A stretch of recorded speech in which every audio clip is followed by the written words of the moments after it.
जय Shri Krishna friends, welcome to Harimukund. आइए आज श्रीमद् भागवत पुराण के 5वें स्कंद का 8वां अध्याय शुरू करते हैं।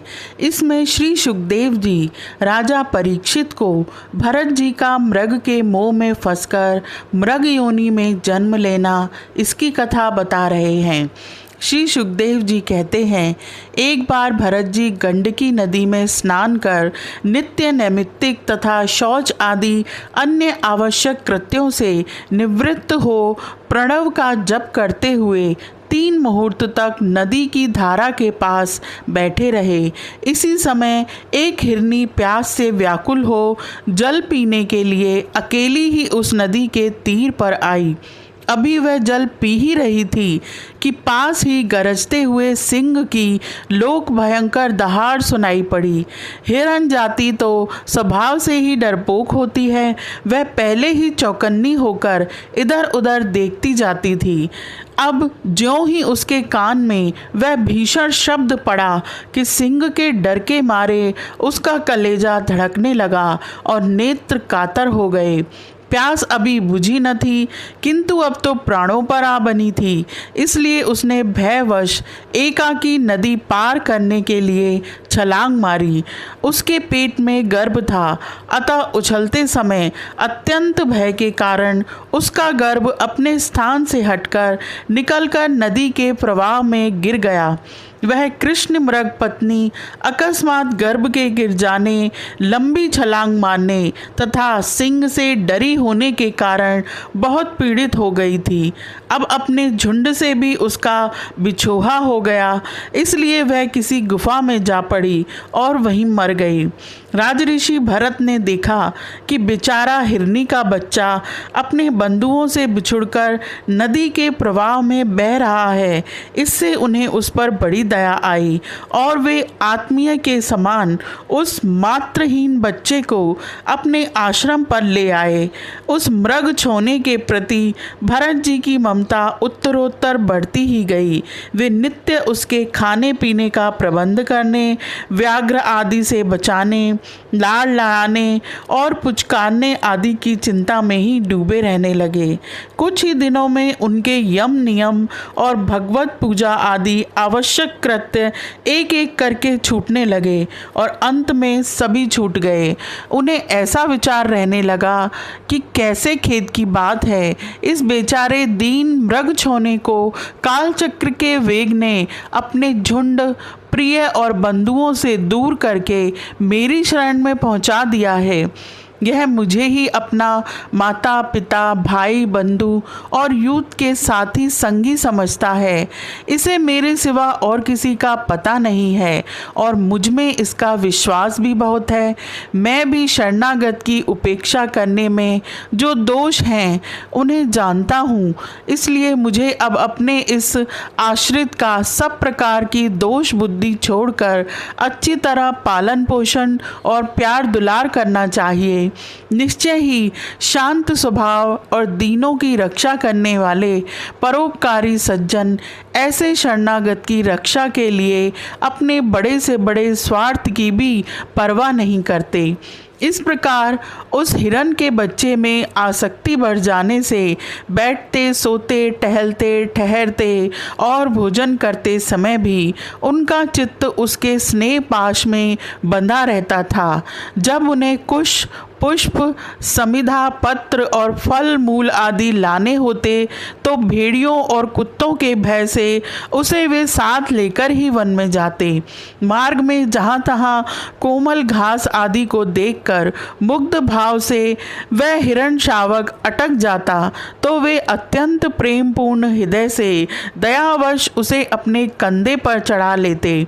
इसी प्रकार कभी गोद में लेकर और कभी छाती से लगाकर उसका दुलार करने में भी उन्हें बड़ा सुख मिलता। नित्य नैमित्तिक कर्मों को करते समय भी राजराजेश्वर भरत बीच बीच में उठ उठकर उस मृग बालक को देखते और जब उस पर उनकी दृष्टि पड़ती तभी उनके चित्त को शांति मिलती। उस समय उसके लिए मंगल कामना करते हुए वे कहने लगते, बेटा तेरा सर्वत्र कल्याण हो। कभी यदि वह दिखाई न देता तो जिसका धन लुट गया हो उस दीन मनुष्य के समान उनका चित्त अत्यंत उद्विग्न हो जाता और फिर वे उस हिरन के बच्चे के विरह से व्याकुल एवं संतप्त हो करुणावश अत्यंत उत्कंठित एवं मोहाविष्ट हो जाते तथा शोकमग्न होकर इस प्रकार कहने लगते, क्या कहा जाए, क्या वह मात्रहीन दीन मृग शावक दुष्ट बहेलिए किसी बुद्धि वाले मुझ पुण्यहीन अनार्य का विश्वास करके और मुझे अपना मानकर मेरे किए हुए अपराधों को सत्पुरुषों के समान भूलकर फिर लौट आएगा? क्या मैं उसे फिर इस आश्रम के उपवन में भगवान की कृपा से सुरक्षित रहकर निर्विघ्न हरी हरी धूप चरते देखूंगा? ऐसा न हो कि कोई भेड़िया, गोल बांधकर विचरने वाले सूकर आदि अथवा अकेले घूमने वाले व्याघ्र आदि ही उसे खा जाएं। अरे संपूर्ण जगत की कुशल के लिए प्रकट होने वाले वेद त्रयी रूप भगवान सूर्य अस्त होना चाहते हैं, किंतु अभी तक वह मृगी की धरोहर लौटकर नहीं आया। क्या वह हिरन राजकुमार मुझ पुण्यहीन के पास आकर अपनी भांति भांति की मृग शावकोचित मनोहर एवं दर्शनीय क्रीड़ाओं से अपने स्वजनों का शोक दूर करते हुए मुझे आनंदित करेगा? जब कभी मैं प्रणय कोप से खेल में झूठ मूठ समाधि के बहाने आंखें मूंद कर बैठ जाता, तब वह चकित चित्त से मेरे पास आकर जल बिंदु के समान कोमल और नन्हे नन्हे सींगों की नोक से किस प्रकार मेरे अंगों को खुजलाने लगता था।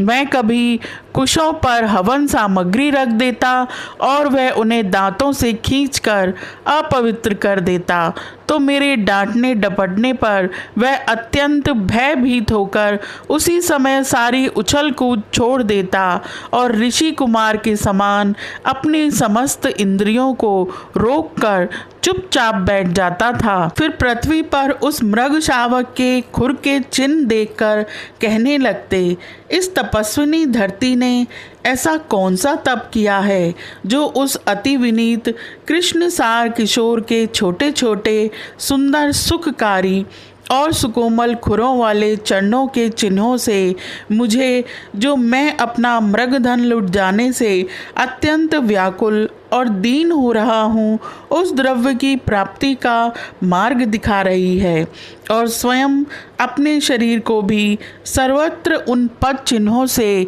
विभूषित कर स्वर्ग और अपवर्ग के उत्सुक द्विजों के लिए यज्ञ स्थल बना रही है। चंद्रमा में मृग का सा श्याम चिन्ह देख उसे अपना ही मृग मानकर कहने लगते, जिसकी माता सिंह के भय से मर गई थी, आज वही मृग शिशु अपने आश्रम से बिछुड़ गया है, अतः उसे अनाथ देखकर क्या ये दीन वत्सल भगवान नक्षत्रनाथ दयावश उसकी रक्षा कर रहे हैं? फिर उसकी शीतल किरणों से आह्लादित होकर कहने लगते, अथवा अपने पुत्रों के वियोग रूप दावानल की विषम ज्वाला से हृदय कमल दग्ध हो जाने के कारण मैंने एक मृग बालक का सहारा लिया था, अब उसके चले जाने से फिर मेरा हृदय जलने लगा है। इसलिए ये अपनी शीतल शांत स्नेहपूर्ण और वदन सलिल रूपा अमृतमयी किरणों से मुझे शांत कर रहे हैं। राजन, इस प्रकार जिनका पूरा होना सर्वथा असंभव था, उन विविध मनोरथों से भरत का चित्त व्याकुल रहने लगा। अपने मृग शावक के रूप में प्रतीत होने वाले प्रारब्ध कर्म के कारण तपस्वी भरत जी भगवदारा धन रूप कर्म एवं योगानुष्ठान से विमुख हो गए। नहीं तो जिन्होंने मोक्ष मार्ग में साक्षात विघ्न रूप समझकर अपने ही हृदय से उत्पन्न दुस्सज पुत्रों को भी त्याग दिया था, उन्हीं की अनन्य जातीय हिरण्यशिशु में ऐसी आसक्ति कैसे हो सकती थी। इस प्रकार राजऋषि भरत विघ्नों के वशीभूत होकर योग साधना से भ्रष्ट हो गए और उस मृग छौने के पालन पोषण और लाड़ प्यार में ही लगे रहकर आत्मस्वरूप को भूल गए। इसी समय जिसका टलना अत्यंत कठिन है, वह प्रबल वेगशाली कराल काल चूहे के बिल में जैसे सर्प घुस आए, उसी प्रकार उनके सिर पर चढ़ आया। उस समय भी वह हिरण्यशावक उनके पास बैठा पुत्र के समान शोकातुर हो रहा था। वे उसे इस स्थिति में देख रहे थे और उनका चित्त उसी में लग रहा था। इस प्रकार की आसक्ति में ही मृग के साथ उनका शरीर भी छूट गया। तदंतर उन्हें अनंत काल की भावना के अनुसार अन्य साधारण पुरुषों के समान मृग शरीर ही मिला, किंतु उनकी साधना पूरी थी, इससे उनकी पूर्व जन्म की स्मृति नष्ट नहीं हुई। उस योनि में भी पूर्व जन्म की भगवदाराधना के प्रभाव से अपने मृग रूप होने का कारण जानकर वे अत्यंत पश्चाताप करते हुए कहने लगे, बड़े खेद की बात है, मैं संयमशील महानुभावों के मार्ग से पतित हो गया। मैंने तो धैर्यपूर्वक सब प्रकार की आसक्ति छोड़कर एकांत और पवित्र वन का आश्रय लिया था। वहाँ रहकर जिस चित्त को मैंने सर्वभूतात्मा श्री वासुदेव में निरंतर उन्हीं के गुणों का श्रवण मनन और संकीर्तन करके तथा प्रत्येक पल को उन्हीं की आराधना और स्मरण आदि से सफल करके स्थिर भाव से पूर्णतया लगा दिया था, मुझ अज्ञानी का वही मन अकस्मात एक नन्हे से हिरण शिशु के पीछे अपने लक्ष्य से विमुख हो गया। इस प्रकार मृग बने हुए राजऋषि भरत के हृदय में जो वैराग्य भावना जागृत हुई, उसे छिपाए रखकर उन्होंने अपनी माता मृगी को त्याग दिया और अपनी जन्मभूमि कालंजर पर्वत से वे फिर शांत स्वभाव मुनियों के प्रिय उसी शालिग्राम तीर्थ में, जो भगवान का क्षेत्र है, पुलत्स्य और पुलय ऋषि के आश्रम पर चले आए। वहाँ रहकर भी वे काल की ही प्रतीक्षा करने लगे। आसक्ति से उन्हें बड़ा भय लगने लगा था। बस अकेले ही रहकर वे सूखे पत्ते घास और झाड़ियों द्वारा निर्वाह करते मृग योनि की प्राप्ति कराने वाले प्रारब्ध के क्षय की बाट देखते रहे। अंत में उन्होंने अपने शरीर का आधा भाग गंडकी नदी के जल में डुबाए रखकर उस मृग शरीर को छोड़ दिया। यह अध्याय यहीं समाप्त होता है। आज के लिए इतना ही। Please like, share and subscribe my channel. Thank you.